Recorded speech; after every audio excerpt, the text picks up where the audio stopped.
Right, ఇక super 6 లో remaining updates కి వెళ్ళిపోతాం. తాడిపత్రి మున్సిపల్ చైర్మన్ జేసీ ప్రభాకర్ రెడ్డి బీజేపీ నేతల మధ్య మాటల యుద్ధం ముదురుతోంది. జేసీ వ్యాఖ్యలు రాజకీయ రచ్చను లేపాయి. న్యూ ఇయర్ వేళ తాడిపత్రి మున్సిపల్ చైర్మన్ జేసీ ప్రభాకర్ రెడ్డి ఇచ్చిన ఓన్లీ లేడీస్ పార్టీ మంటలు రేపుతోంది. 31st నైట్ ఓన్లీ లేడీస్ పార్టీపై విహెచ్పి బీజేపీ జేసీ మధ్య మాటల వార్ నడుస్తోంది. తెలుగు సంస్కృతి సాంప్రదాయాలను జేసీ మంటగలుపుతున్నారని బీజేపీ విహెచ్పి విమర్శిస్తుంటే జేసీ కౌంటర్ అటాక్ చేస్తూ హాట్ కామెంట్స్ చేశారు. ఇటు జేసీ కౌంటర్ కి మంత్రి సత్యకుమార్, మాధవీలత స్ట్రాంగ్ రీకౌంటర్ ఇచ్చారు. దీంతో ఈ ఇష్యూ పొలిటికల్ టర్న్ తీసుకుని కాకరేపుతోంది.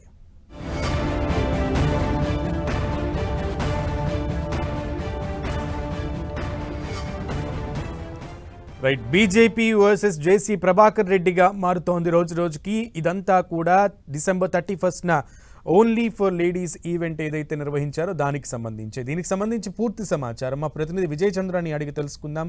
విజయ్ చంద్ర,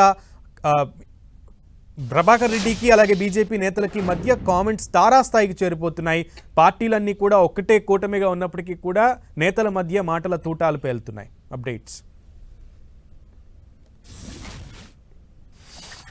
జేసీ ప్రభాకర్ రెడ్డికి బీజేపీ నేతలకు మధ్య కూడాను ఇప్పుడు ఉప్పు నిప్పులాగా ఉందని చెప్పొచ్చు. ఒకవైపు చూస్తే కనుక మాజీ మంత్రి జమనోడు ఎమ్మెల్యే ఆదినారెడ్డితో ఒకవైపు జేసీ దివాకర్ రెడ్డికి పలు విషయాల్లో గొడవలు జరుగుతుండగా ఇప్పుడు తాజాగా ఈ బీజేపీ చెందినటువంటి మహిళా నేతలు జేసీ ప్రభాకర్ రెడ్డి మీద విరుచుకుపడడం అయితే వారిని తీవ్ర స్థాయిలో జేసీ ప్రభాకర్ రెడ్డి వారికి కౌంటర్ ఇస్తూ, అంతేకాకుండా ఆ తాడిపత్రిలో ఉన్నటువంటి మహిళలు ఎవరైతే ఈ మాధవీలత అక్కడ జరిగినటువంటి ఈవెంట్ మీద చేసినటువంటి ఆరోపణలు, వాటి మీద ఆమె చేసినటువంటి కామెంట్స్, వీటన్నిటి మీద కూడాను అక్కడ పోలీస్ స్టేషన్లో ఫిర్యాదు చేసి ఆమె మీద అరెస్ట్ చేసి చర్యలు తీసుకోవాలని అక్కడ కంప్లైంట్ ఇవ్వడం, ఇవన్నీ చూస్తే కనుక బీజేపీ వర్సెస్ జేసీగా మారిందని చెప్పొచ్చు. ఈ వ్యవహారం మనం ఒకసారి పురాంపరాల్లోకి వెళ్తే కనుక 31st నైట్ను జనవరి 1ను గ్రాండ్ గా సెలబ్రేట్ చేయాలని చెప్పేసి అక్కడ ఆ జేసీ గార్డెన్స్ లో ఆయన దాదాపు 16,000 మంది మహిళలతో భారీ ఎత్తున హంగామాగా ఆ ఫంక్షన్ చేయడం జరిగింది. ఆ ఈవెంట్ ను వీళ్ళు వ్యతిరేకిస్తూ ఫ్రీగా ఫుడ్ వస్తుందని, ఫ్రీగా డీజే వస్తుందని మహిళలు అక్కడికి వెళ్లారా అంటూ మాధవీలత సినీ నటి చేసినటువంటి ఏదైతే బీజేపీ నాయకురాలు చేసినటువంటి కామెంట్స్ ఏవైతే ఉన్నాయో అవి ఆ ప్రాంత వాసుల్లో తీవ్రమైనటువంటి ఆగ్రహాన్ని వ్యక్తం చేయడం జరిగింది. అంతేకాకుండా అక్కడ మహిళల ఆత్మగౌరవాన్ని దెబ్బతీసే విధంగా ఆమె మాటలు ఉన్నాయని చెప్పేసి ఆమె ఆగ్రహం వ్యక్తం చేశారు. ఆ మహిళలందరూ కూడాను పోలీస్ స్టేషన్లో ఫిర్యాదు కూడా చేయడం జరిగింది. దీంతో జేసీ ప్రభాకర్ రెడ్డి తీవ్ర స్థాయిలో ఆయన మీడియా ముందుకు వచ్చి మాట్లాడడం జరిగింది. ఆమె సినిమా నటిగా ఉన్నప్పుడు తాడిపత్రిలో సినిమా షూటింగ్ కు వచ్చిందని, ఆ కార్యక్రమాల్లో అక్కడ కొన్ని పదజాలం కూడా ఆయన అభ్యంతరంగా వ్యక్తం చేయడం జరిగింది.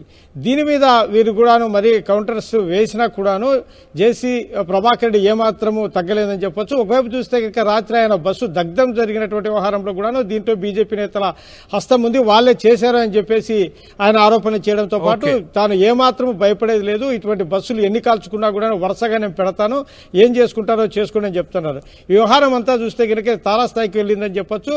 మంత్రి బీజేపీ చెందినటువంటి మంత్రి సత్యకుమార్ యాదవ్ కూడాను దీని మీద కౌంటర్ ఇవ్వడం జరిగింది. జేసీ దివాకర్ ఇటువంటి కామెంట్స్ చేయడం మంచిది కాదు.